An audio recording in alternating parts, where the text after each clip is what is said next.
రవి మాయారాయిని నదిలో విసిరేసిన తర్వాత రవి యొక్క కుటుంబం ఒక్కసారిగా మళ్ళీ సాధారణ జీవితం ప్రారంభించారు. ఆత్మశాంతి, కుటుంబ ప్రేమ ఇవే వాళ్లకు నిజమైన సంపదలుగా మారాయి. ఒకరోజు రవి వాళ్ళ కొడుకు ఆరవ్ నది వద్ద తమ స్నేహితులతో పాటు ఆడుకుంటూ ఉండగా ఆరవ్కు ఒక మాయారాయి కనిపించింది. ఆ రాయి మామూలుగా కనిపించినా అది మాయాశక్తులను ఎన్నో కలిగి ఉంటుంది. కానీ ఈసారి ఈ రాయి కేవలం బంగారాన్ని మాత్రమే తయారు చేయదు, వాటికి జీవం కూడా పోస్తుంది. ఆరవ్ ఆ రాయిని తీసుకుని ఇంటికి వస్తాడు. కానీ ఆ మాయారాయి గురించి ఎవ్వరికీ చెప్పడు. ఒకరోజు సాయంత్రం ఆరవ్ తన తమ్ముడు అయిన అయాన్తో కలిసి బొమ్మల పైన ఆ రాయిని రుద్దడానికి పిలుస్తాడు. అప్పుడు వారిద్దరూ కలిసి ఆ మాయారాయిని బొమ్మల పైన రుద్దడం ప్రారంభిస్తారు. అప్పుడు ఆ బొమ్మలు ఉన్నట్టుండి కదలడం మొదలు పెడతాయి. తరువాత ఆరవ్ అనుమానంతో వాటిని ఇంకొన్ని వస్తువులపై రుద్దడం ప్రారంభించాడు.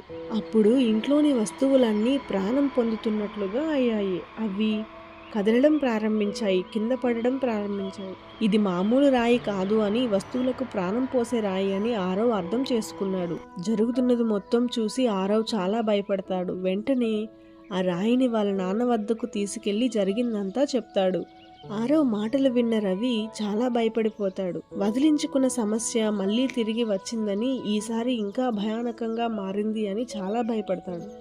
ఈ మాయారాయి వల్ల కేవలం రవి యొక్క కుటుంబమే కాదు, ఊరు మొత్తం అల్లకల్లోలంగా తయారైంది.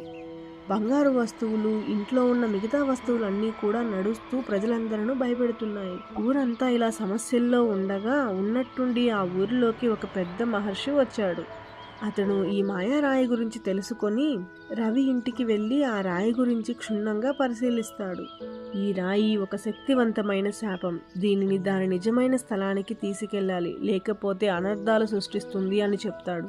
ఆ మహర్షి మాటలు విన్న రవి, మీరా వెంటనే ఆ రాయిని తీసుకొని అడవుల్లోకి ప్రయాణిస్తారు. మహర్షి చెప్పిన దాని ప్రకారం అడవులలో గుట్టల మధ్యలో ఒక పురాతన దేవాలయం ఉంటుంది.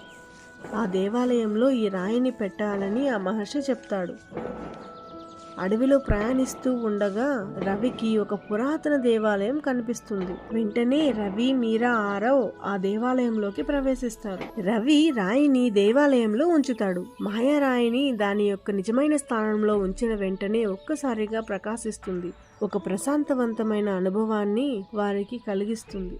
ఆ సమయంలో రవి ఓ సత్యాన్ని అర్థం చేసుకుంటాడు. బంగారం తక్కువైనా పర్వాలేదు, నా కుటుంబం సురక్షితంగా ఉండాలి, అదే నిజమైన సంపద. మాయారాయిని విడిచిపెట్టినా రవి జీవితపు అసలైన విలువ, ప్రేమను, ఆత్మవిశ్వాసాన్ని, కుటుంబాన్ని తిరిగి పొందాడు.